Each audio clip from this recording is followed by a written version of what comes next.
Apresentação do estudo Como Organizações Internacionais Precificam o Carbono, do Observatório Brasileiro do Sistema Tributário. Então, para essa primeira atividade da nossa manhã, nós convidamos ao palco o auditor fiscal Isaac Falcão, que é secretário executivo do Observatório Brasileiro do Sistema Tributário.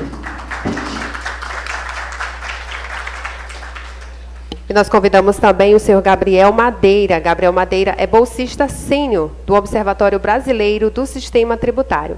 Sejam bem-vindos.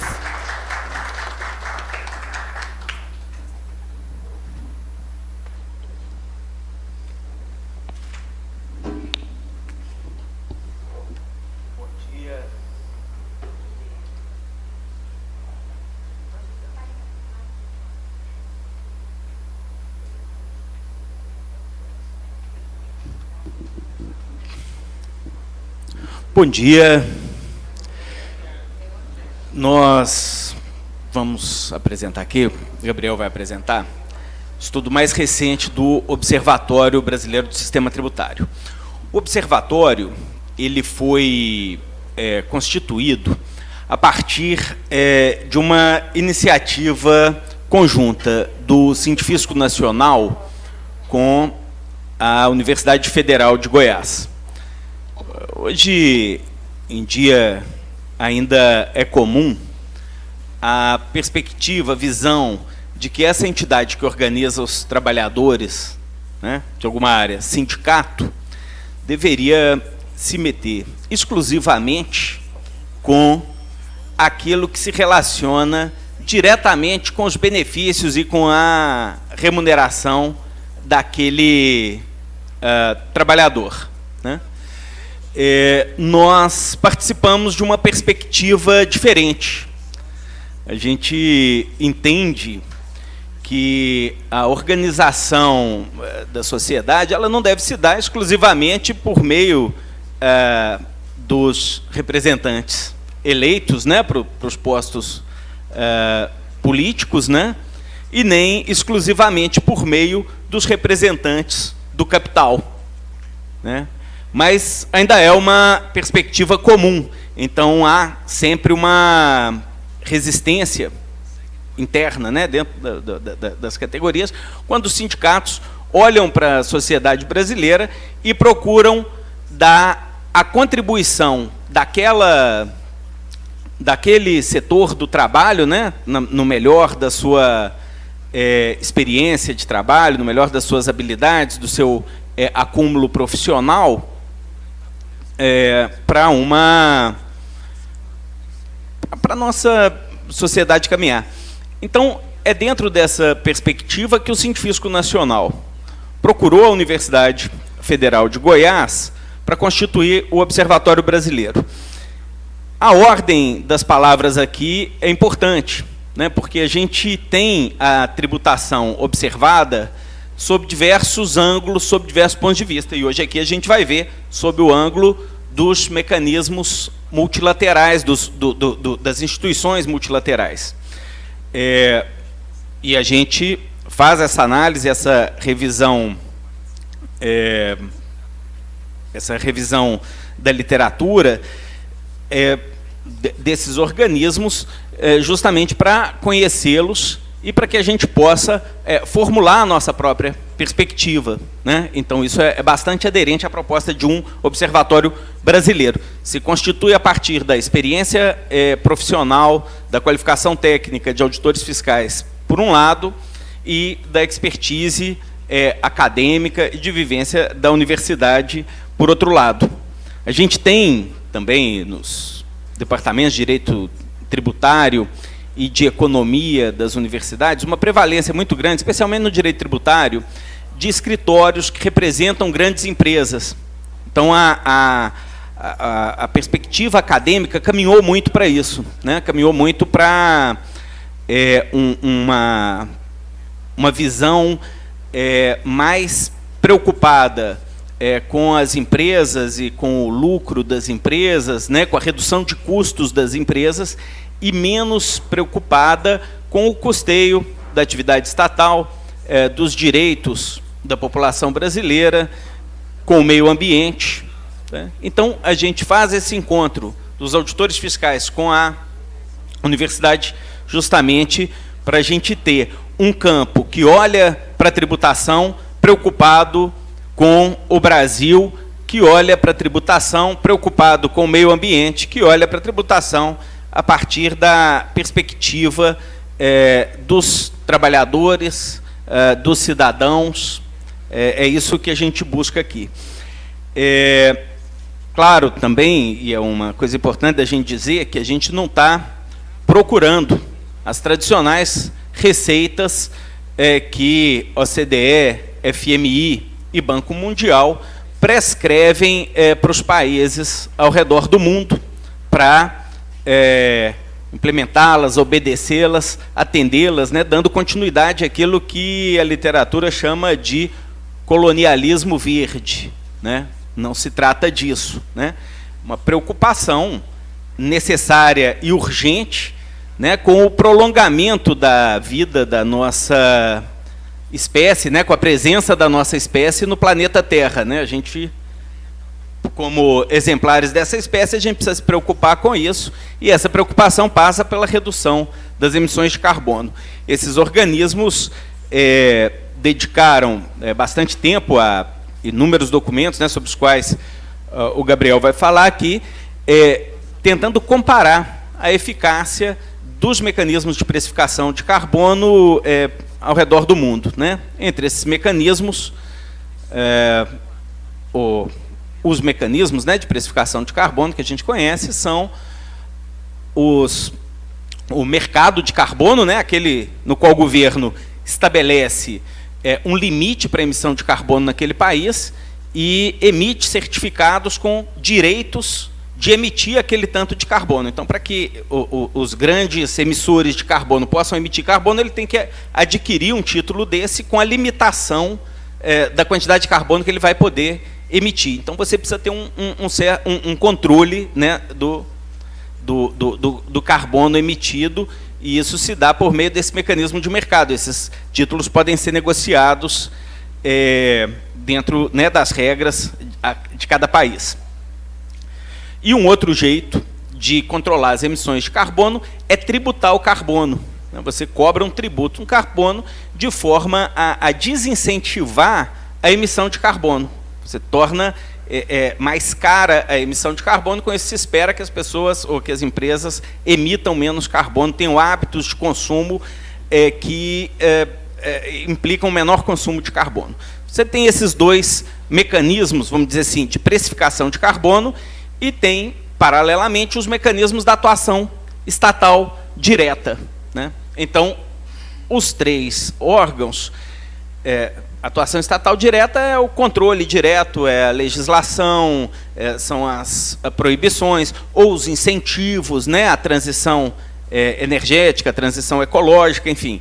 Então, a gente tem esses três mecanismos, né, implementados em diversos países, e os três organismos multilaterais estudando a implementação desses mecanismos e os resultados dessa implementação comparativamente para fornecer subsídios para os tomadores de decisão em cada país. Esse é o objeto do estudo que passa a ser apresentado agora, um estudo exaustivo que procurou por centenas e analisou centenas de documentos, alguns dos quais compuseram o estudo, outros não, né? Essa base toda justificadamente, né? Tem os motivos pelos quais alguns foram incluídos, os motivos pelos quais alguns não foram incluídos, mas todos foram analisados. Eu quero, assim, parabenizar a equipe do observatório que fez esse estudo, e dizer que ele nos fornece parâmetros, né, para nossa reflexão, que aí nos comentários a gente volta a eles. Obrigado. Com você, Gabriel.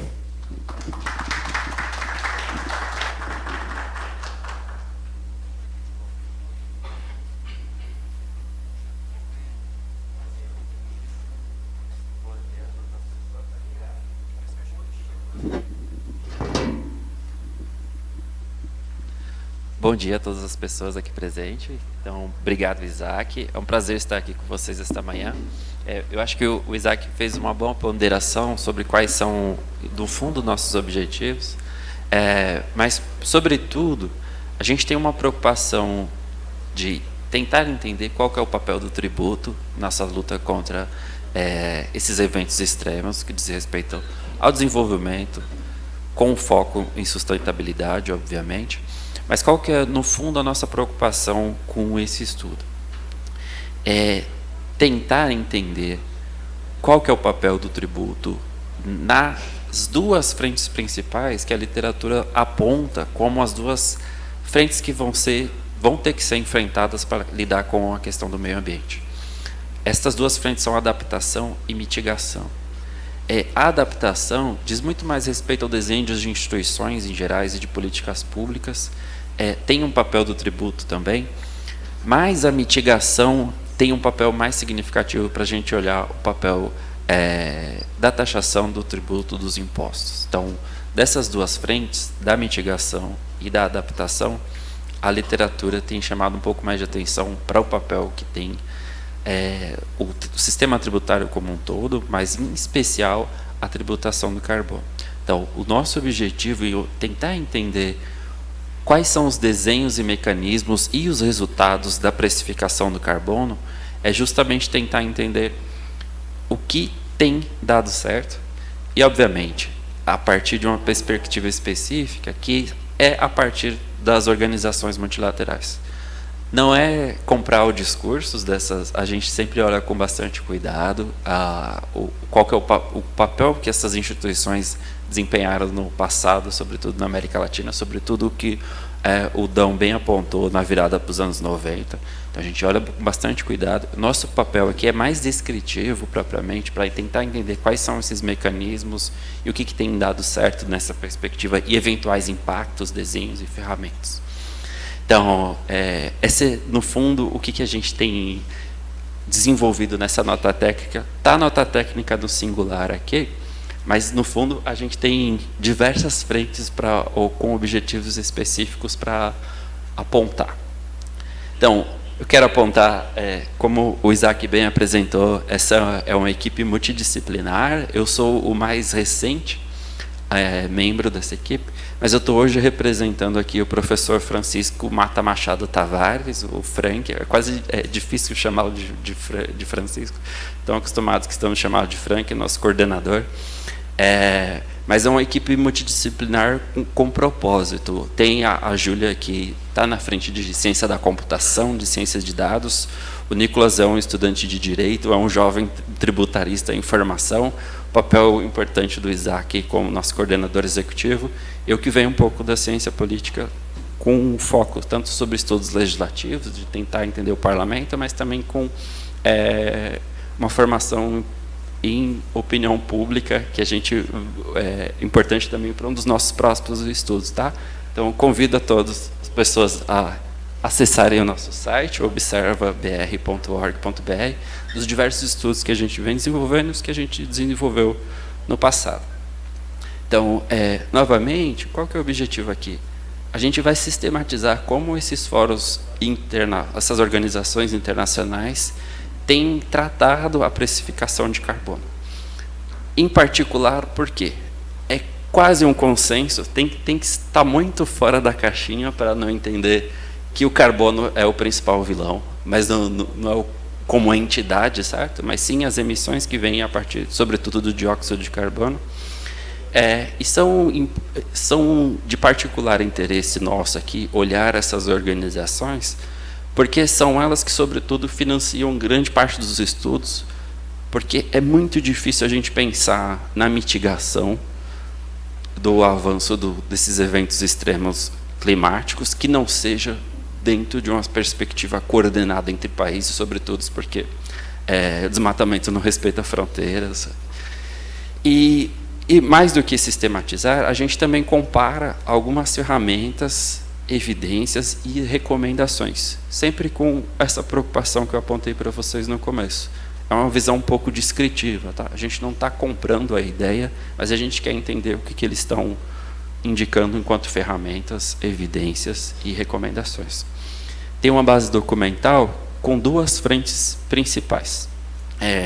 Estes órgãos, eles tanto comissionam, financiam estudos, então são estudos que têm autores que não necessariamente têm uma vinculação institucional com essas organizações nos estudos, e tem os documentos, relatórios que são realmente institucionais. A gente faz essa distinção nos nossos estudos, mas aqui a gente está olhando de maneira agregada. Então, há que se tomar um pequeno cuidado com isso. Mas só para... eu não vou ficar detalhando ponto a ponto, não é essa a ideia é trazer alguns pontos principais, mas quando a gente fala de precificação do carbono, eu acho que o Isaac já apontou bem isso, a gente está olhando sobretudo para tributo sobre o carbono, que é a definição de preço de maneira direta, e outra frente é o esquema de comércio de emissões, sobretudo com a sigla em inglês ETS, que diz respeito a uma função indireta, porque ela é a partir do mercado.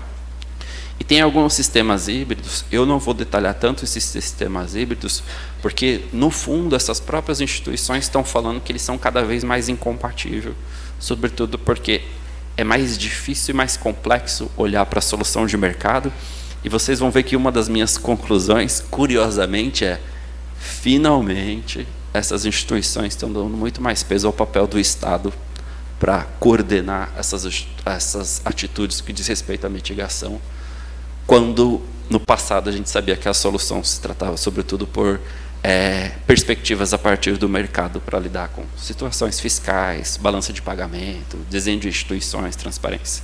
Eles, como eu vou apontar na conclusão, estão muito mais preocupados com instituições bem desenhadas, instituições políticas e o papel da política e do Estado dentro dessas soluções.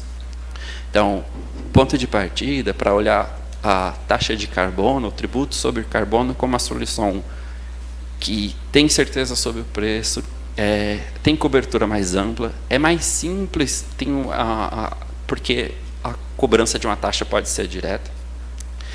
Esses 2 sistemas têm vinculação internacional, a gente está falando então de cobertura que independe da origem, mas sobretudo tem efeitos diretos sobre as empresas, sobretudo sobre qualquer emissor que seja, pode ser por empresas estatais também. Essa visão aqui, comparando esses 2 sistemas, eles nos ajudam a olhar os passos seguintes. Para dizer, sobretudo, tem uma convergência conceitual e institucional que a gente identificou. A gente não esperava achar isso pelo seguinte: a gente sabe qual que é o papel do Banco Mundial de olhar muito mais financiamento, o que os países ditos em desenvolvimento estão fazendo, o que fazer para eles não saírem da rota, o papel do FMI com os focos específicos que eles já tiveram no passado, e a OCDE com países ricos que desmataram no passado e hoje tentam, de alguma maneira, espiar a culpa com os países que estão desmatando hoje em dia.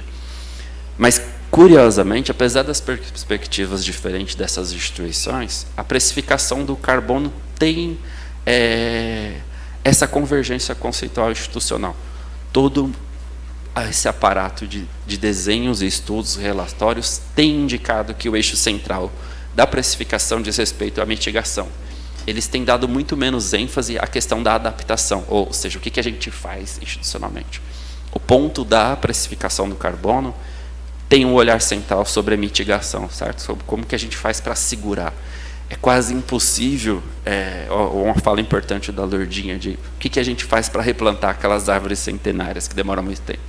Ou o que a gente faz para regelar as geleiras. É um debate muito difícil esse, por mais que tenha que ser enfrentado, de reflorestar as florestas, de regelar as geleiras. Mas ainda assim a gente tem que olhar com cuidado e com atenção como houve uma convergência institucional de, no fundo, falar a gente não vai conseguir ser hipócrita dentro dessa discussão. A discussão sobre precificação do carbono é diretamente relacionada a como a gente pode mitigar essas ações. Quais são os focos principais que essas instituições estão trazendo? Na OCDE é bem claro que diz respeito à governança regulatória e integridade ambiental. Esse foco é bem claro nos documentos, mas aí a gente começa a ter um pouco mais, se tem um consenso sobre qual que é o papel da precificação, o FMI já está muito mais preocupado com a dimensão fiscal e macroeconômica, ou seja, quais são as consequências de adotar políticas desse tipo, de adotar uma tributação do carbono, do preço, da variação, do desenho, quais são as consequências para a macroeconomia, quais são as consequências para a capacidade de arrecadação do Estado, e isso está atrapalhando ou não o crescimento econômico. E, por fim, a característica principal que a gente olhou como foco para o Banco Mundial diz muito mais a respeito à implementação, ou seja, olhar para a capacidade do Estado de conseguir ferramentas e desenhos que consigam ser implementados e dar apoio técnico ou ajuda especializada para os países que querem implementar esse tipo de desenho. O que tem, se eles variam um pouco no foco, tem um eixo central bem claro sobre a mitigação. O que eles têm de convergência sobre as coisas que dão certo? Precisa de preços altos para os principais emissores, sobretudo, mas precisa de preço alto. Precisa ter cobertura ampla e precisa ter uso transparente das receitas. E eu detalho um pouco mais, de maneira geral, por que eles chamam a atenção para essas três coisas. Então, esse é um desenho, no fundo, que eu acabei de falar, eu posso comparar com vocês. Todas essas organizações têm focos específicos, que eu já apresentei. Eles apresentam ferramentas sobre como fazer o acompanhamento. No fundo, o papel, em parte, dos auditores, o que seria dentro desse desenho para fazer, para acompanhar, o papel do impacto macroeconômico, o que tem de mensagens centrais nesses desenhos, a depender das instituições. E a abordagem geral. Esse que eu entendo como parte mais importante aqui da mensagem que eles tentam transmitir. Na OCDE é bem claro que o ponto principal da precificação tem que levar em conta um eixo de governança, porque a gente só vai enfrentar a mitigação a partir de coordenação internacional, de coordenação entre países. Não adianta ter cavaleiros solitários querendo achar que vai resolver todos os problemas, isso é impossível. O FMI, novamente, entende a precificação como instrumento de política fiscal. E, por fim, a precificação, a abordagem em geral que o Banco Mundial dá para a precificação diz respeito com como ela pode ser uma política de desenvolvimento sustentável. Então, todas essas organizações não entram no debate que chegou a ser tocado na última COP, que a gente, no fundo, precisa parar de crescer. Todos eles são bastante receosos de enfrentar o que seria o debate radical. Tá? De falar assim, tem que parar de crescer, a gente não precisa consumir tanto. Mas eles deixaram esse debate para trás, mas, no fundo, como que a gente faz para manter crescimento, mas esse crescimento seja um desenvolvimento sustentável. As ferramentas principais, eu não preciso detalhar ela, mas o Banco Mundial, olhando para esse CEPAT, é uma ferramenta de avaliação da mitigação. Então, no fundo, são desenhos para ter mecanismo de observar o que acontece. Esse MAP é um protocolo de checagem que também foi desenvolvido pelo Banco Mundial. São ferramentas que são dentro daquele apoio técnico que eu indiquei para vocês, como eles acompanham se está dando certo ou não. E a OCDE olha para essas métricas comparativas e simulações, dentro desses estudos que vêm de modelos econométricos, dentro de modelos que diz respeito ao impacto propriamente. Dentro dessas ferramentas, o quadro que a gente identificou como comum sobre ferramentas de acompanhamento da precificação do carbono é que a efetividade dela depende sobretudo da governança, ou seja, como diferentes atores regulatórios de Estado e mercado conseguem se coordenar para implementar a precificação de carbono. E essa sigla em particular, que eu acho que deve ser óbvio para deve ser óbvio depois que a gente olha para ela, que é como a gente mensura, como a gente acompanha nos relatórios e como a gente faz a verificação desses relatórios de maneira robusta, certo? Então, esse é o grande desafio para saber se vai dar certo, se deu certo, como a gente acompanha na implementação. E agora eu acho que a parte que costuma ser a que tem um pouco mais de discórdia nos textos, Mas a gente precisa olhar também sobre os impactos, que é, no fundo, isso que a gente está preocupado. No impacto macroeconômico, a precificação do carbono pode gerar até 2% do PIB, mas não está reduzindo ou aumentando o crescimento. Então, o impacto geral é a precificação do carbono nem está atrapalhando o crescimento, nem está reduzindo o crescimento, mas pode ter um pouco mais de receita de aproximadamente 2%.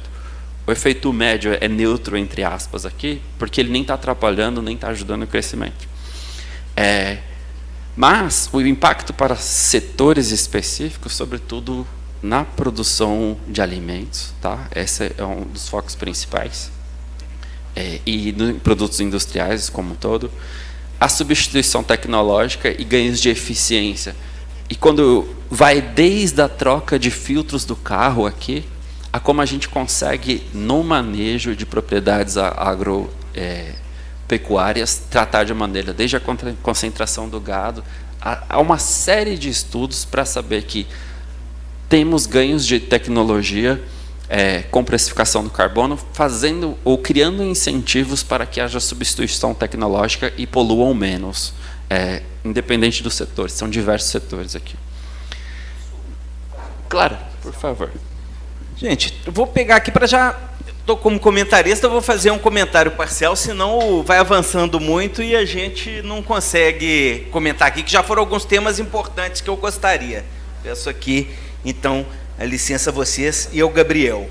A primeira, a gente viu num desses slides para trás, a necessidade de preços altos. Isso é uma convergência do FMI, da OCDE e do Banco Mundial.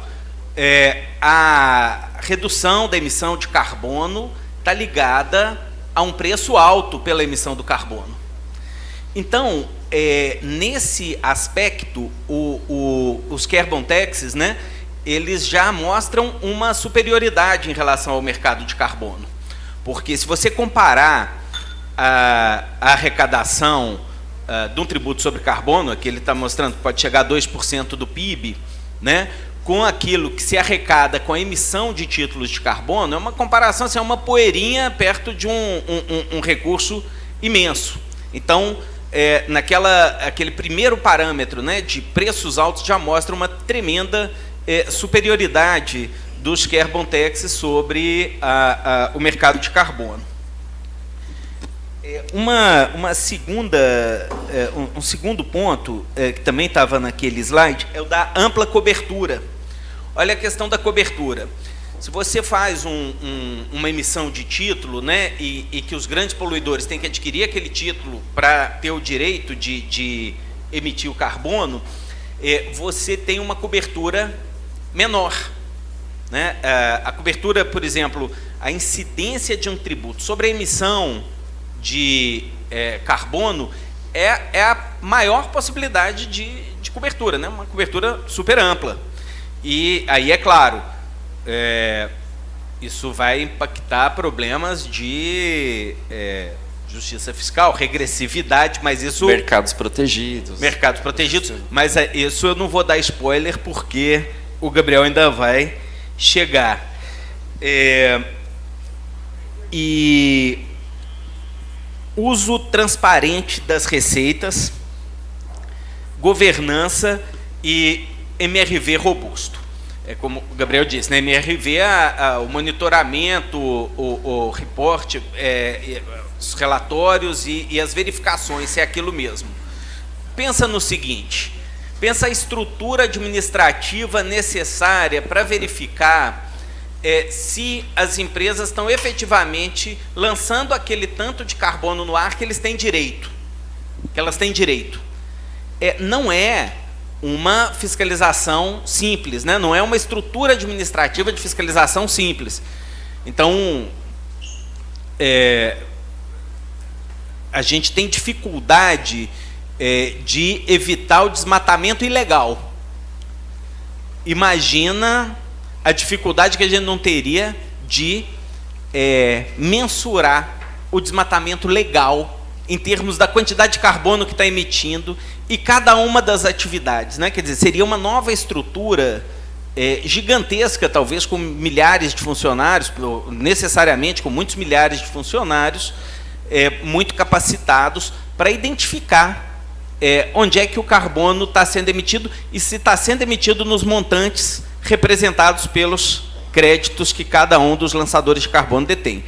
Diferente disso, é um tributo sobre a emissão de carbono, porque no Brasil nós temos uma estrutura tributária robusta, reconhecida internacionalmente, capaz de fazer tributações, né, sobre o consumo, tanto nos estados, quanto na União Federal, quanto também nos municípios, né, ainda mais agora. Então, a gente tem uma estrutura robusta capaz de arrecadar, e essa estrutura já existe. Então, assim, se a gente está pensando para daqui a 10 anos, 5 anos, montar uma estrutura, eu acho que é viável montar uma estrutura para mercado de carbono eficaz, com MRV. Se a gente está precisando de uma solução para agora, eu acho que é o caso, a emergência climática está aí, esfregando na nossa cara todo dia os custos, né, as catástrofes da nossa inação nas últimas décadas,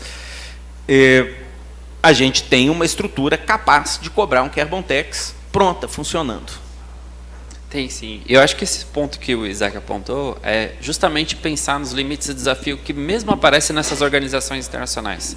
E a gente está muito bem, tanto em capacidade institucional e fiscal, que é um desafio em outros países, que a gente podemos reclamar bastante ou não, podemos ter nossas críticas, mas o Brasil sempre está entre os principais países quando pensam em índices de transparência no uso de receita, na divulgação dos balanços.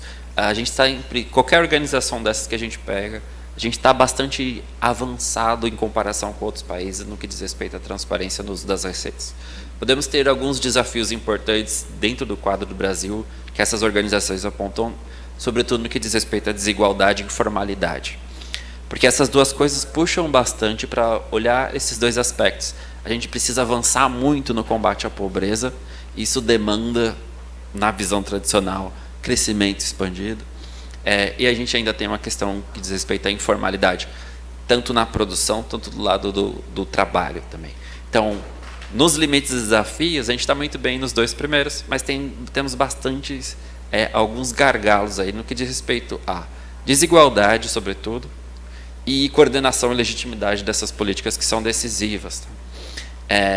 E, óbvio, as implicações para o Brasil, dentro desses quadros, das coisas que aparecem na discussão, diz respeito a como que a gente pode priorizar a simplicidade e o gradualismo, pensar em compensações visíveis e progressivas. E, mais do que isso, eu acho que isso está nas discussões, está nos estudos anteriores do professor Francisco, de como a gente consegue integrar precificação, a reforma tributária, e olhar com cuidado para a política industrial brasileira sobre que tipo de incentivos o governo está pensando em dar quando diz respeito à mitigação. Então, não pode ter, dentro dessa discussão, um caráter meramente arrecadatório. O foco é mitigação, na arrecadação para suprir as políticas públicas que a gente precisa oferecer. Então, em síntese aqui, e eu vou encerrando a minha fala, tem uma convergência dentro dessas organizações. Precificar é necessário, mas é insuficiente. E aí que está uma grande virada nessas organizações que não aparecia nos anos 90. Esse sucesso da precificação depende muito da governança, mas eles chamam de volta um papel especial, um papel essencial do Estado, que nos diz respeito à credibilidade fiscal de como as instituições vão reportar isso, buscar apoio de legitimidade política, diz respeito, sobretudo, a quão interessada a população está em apoiar essas políticas. E, por fim, a precificar o carbono é um teste de capacidade do Estado. Eu acho que esse é o indicador principal de ter uma mudança nessas organizações completamente divergente do que tinha sido a receita dos anos 90, dentro de uma lógica bastante voltada para o mercado e reduzir a capacidade do Estado. Pelo menos no que diz respeito à agenda ambiental, essa é uma virada importante dentro dessa agenda. Tudo bem? Então, esse é o resultado principal dos nossos achados. Agradeço novamente ao Dão, aos científicos dessa parceria com a UFG, ao apoio que tem dado Maria Regina, Joana, Leitieri, o Eric, o Matheus do lado do Isaac. É isso, muito obrigado.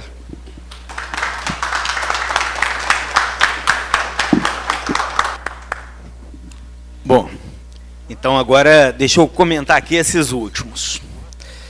Pessoal, simplicidade e gradualismo. Vamos pensar, né? Entre essas duas opções, tá? Precificação de carbono e por meio de tributação sobre o carbono ou mercado, né?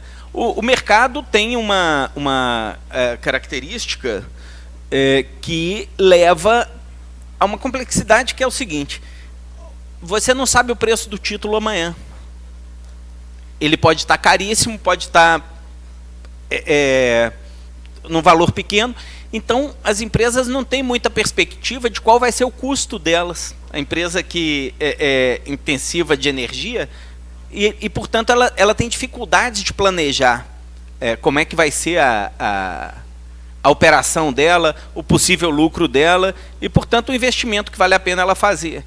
Você tem uma complexidade que é do mercado, que dificulta tremendamente o ambiente econômico.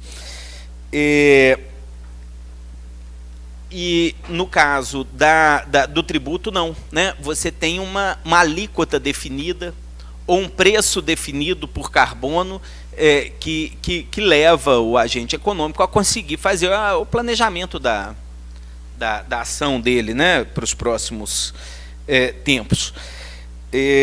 Agora, o que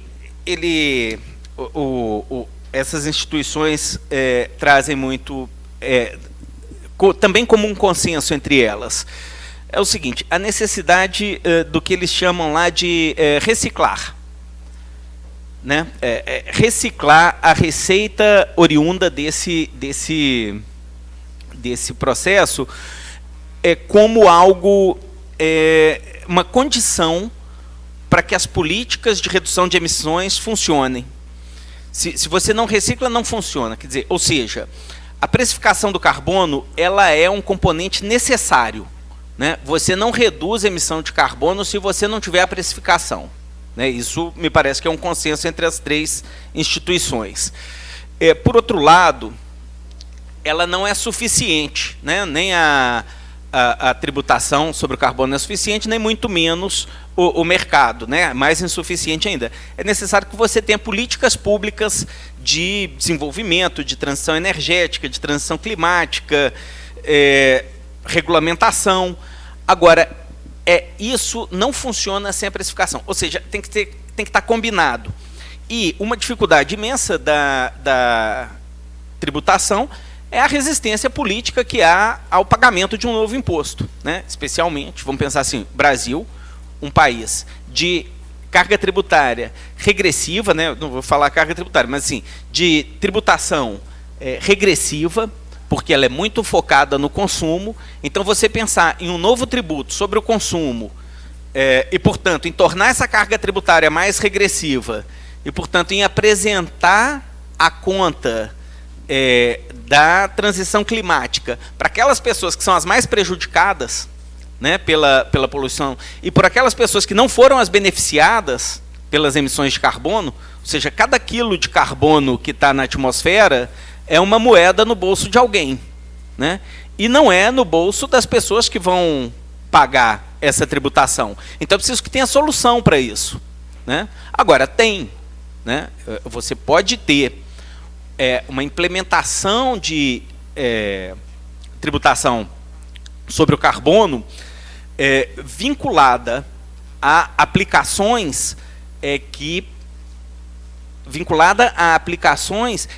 promovam a progressividade, né? que reduzam a desigualdade. Eu acho que esse é o ponto assim, que precisa ser muito preciso. Então, eles chamam lá de reciclagem, né? É você devolver esses recursos, né?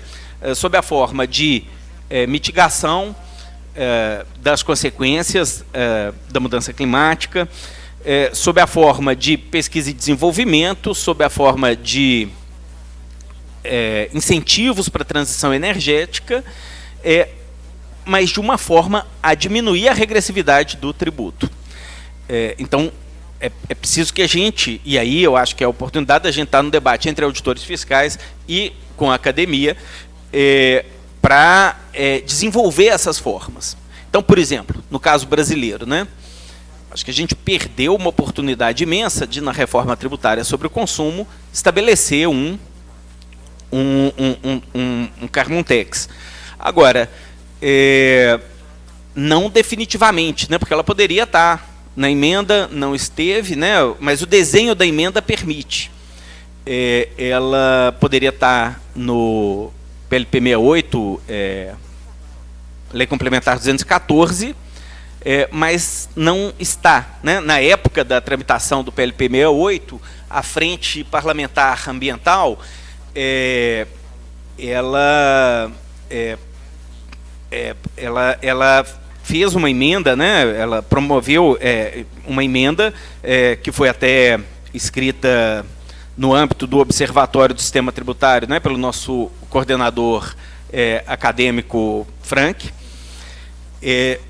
no sentido de colocar ali no nosso seletivo, configurar o nosso imposto seletivo como um imposto sobre o carbono. Não foi aprovada essa emenda, mas ainda há um projeto de lei alterando a Lei Complementar 214, né, também construída no âmbito do observatório, né, também proposta pela Frente Parlamentar pelo Meio Ambiente, que pode configurar ali. Agora, do ponto de vista da ligação entre a tributação e a implementação de políticas de transição energética, né, nós temos uma figura jurídica, isso que essas instituições chamam de reciclagem, a gente, no Brasil, chama de contribuição, né? Aquela espécie tributária vinculada a uma certa finalidade. Então, por exemplo, nós temos a CID, né? Você quer fazer uma tributação específica para uma finalidade específica, essa finalidade passa por uma intervenção no domínio econômico, né, que tem como objetivo mudar um comportamento econômico para aumentar a permanência da nossa espécie sobre a Terra, né, para reduzir as emissões de carbono e, portanto, aumentar a nossa permanência sobre a Terra. Então, está bem ali caracterizado, né, o tipo tributário da CID. Um outro aspecto também que o Gabriel trouxe, que é um consenso entre essas instituições, é a necessidade de aprimoramento institucional nos países para poder controlar as emissões, seja no modelo do mercado de carbono, seja com a tributação e a implementação das políticas com transparência, etc. É importante que a gente esteja atento para o seguinte: muitas vezes, talvez a maioria, é muito frequente, quando esses organismos falam em melhorar a governança nos países, muitas vezes eles estão dizendo, deixa que eu governo para vocês. Né? Então a gente tem que tomar o cuidado de entender, ver o que eles estão trazendo de experiência nos países, para que a gente possa gerar aqui a nossa própria convicção, a nossa própria experiência, as nossas próprias medidas. Né? É muito frequente que se aceite como aprimoramento da governança você passar a ser governado de fora para dentro, né? Então a gente tem que ter a perspectiva, né, de um país soberano que desenvolve solução para os seus problemas e enfrenta os seus problemas. Me parece que o governo, né, não deve ter encontrado o ambiente político necessário para fazer um carbon tax no Brasil. Não está na reforma tributária, não está nesses projetos de lei que andaram. E, recentemente, coisa de 2 semanas, talvez, né, fez uma secretaria para cuidar do mercado de carbono. Eu espero que não seja uma opção política por esse caminho, porque a literatura internacional, a revisão feita pelo Observatório, a comparação entre inúmeros países feitas por esses 3 órgãos multilaterais, mostra que não é o caminho mais eficaz no sentido de reduzir as emissões. Então, espero que o governo esteja fazendo isso, mas que a prioridade seja o controle das emissões por meio de diversos mecanismos, entre eles um carbon tax, né? Eu acho que assusta as reações, né, à tributação sobre energia que houve em alguns países, né? Por exemplo, os coletes amarelos na França, a revolta recente, né, no Equador, que está lá por esses dias. Então, assim, a gente tem que ter a capacidade política de construir soluções para isso, né? Por exemplo, vou tributar o combustível do motorista de Uber, né? Isso é bom que esteja associado, por exemplo, a uma linha para ele poder substituir o carro dele que consome combustível, trocar por um carro elétrico, ou ainda alguma outra medida compensatória. É isso. Olha, eu fiz o registro aqui da necessidade da gente estar junto com a universidade para superar a perspectiva da tributação lá, que é dos escritórios de direito tributário, muitas vezes, ou das planilhas econométricas, né, para maximizar o lucro das empresas, né, feito por economistas em outra. Quando a gente muda essa perspectiva para uma perspectiva pró-Brasil, aí a gente tem que agregar outras visões, outras perspectivas. Por exemplo, da ciência política, por exemplo, da sociologia, da estatística, enfim, e a nossa contribuição como auditor fiscal. É isso. Muito obrigado a todos. Parabéns, Gabriel e equipe do Observatório.